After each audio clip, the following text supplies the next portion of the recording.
Allez, on va retrouver pour le coup la londonienne de la bande. C'est Maëlys Septembre. On ouvre notre fenêtre sur l'étranger et vous prenez la direction de Londres, Lucie. Oui, pour une découverte culinaire. Bonjour Maëlys.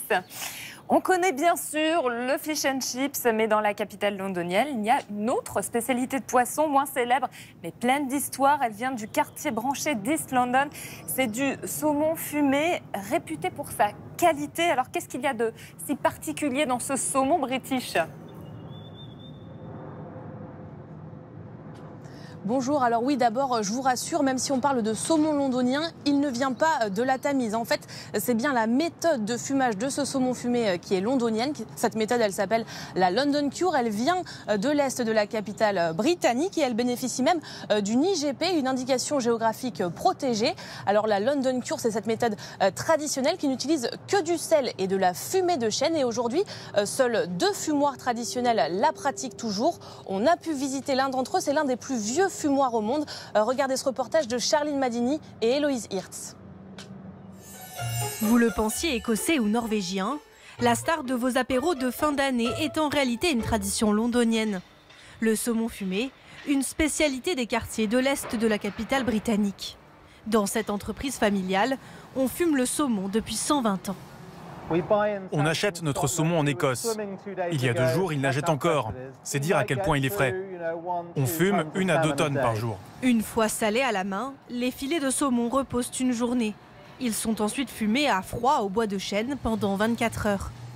Lance Forman, 4e génération à la tête du fumoir, veille sur cette technique traditionnelle et inchangée depuis plus d'1 siècle.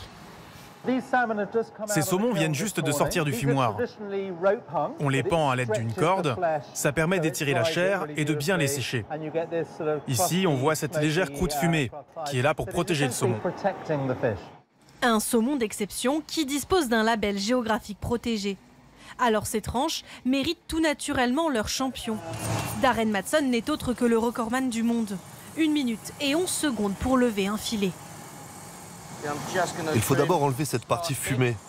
Parce que le plus important dans notre saumon, ce n'est pas le fumé en surface, c'est ce qu'il y a en dessous. Les tranches font entre 15 et 20 grammes. Il faut être régulier dans le tranchage. Fondée en 1905, cette entreprise est le dernier fumoir historique de la capitale, qui en comptait une vingtaine au début du XXe siècle. Un savoir-faire que cette famille a su préserver, sans s'interdire quelques originalités. C'est un saumon fumé au gin tonic. Ça semble farfelu, mais les saveurs se marient parfaitement. Qui sait ce que mes arrière-grands-parents en auraient pensé?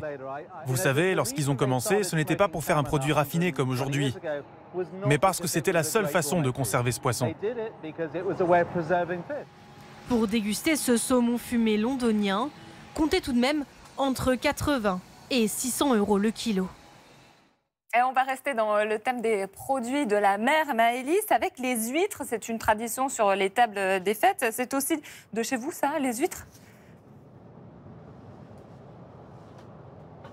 Eh bien oui, car plus de 11 000 tonnes d'huîtres sont produites chaque année en Irlande du Nord et en Irlande, dont certaines vont certainement se retrouver sur vos tables.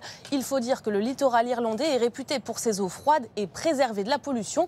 Résultat, des huîtres bien charnues avec une longueur en bouche et de fortes tonalités minérales. Elles compteraient même parmi les meilleures au monde. Enfin, sachez que les Irlandais, eux, accompagnent leurs huîtres d'une pinte de bière noire traditionnelle du pays, à consommer avec modération, évidemment. Évidemment, merci Maëlys. Ça donne envie de traverser la Manche.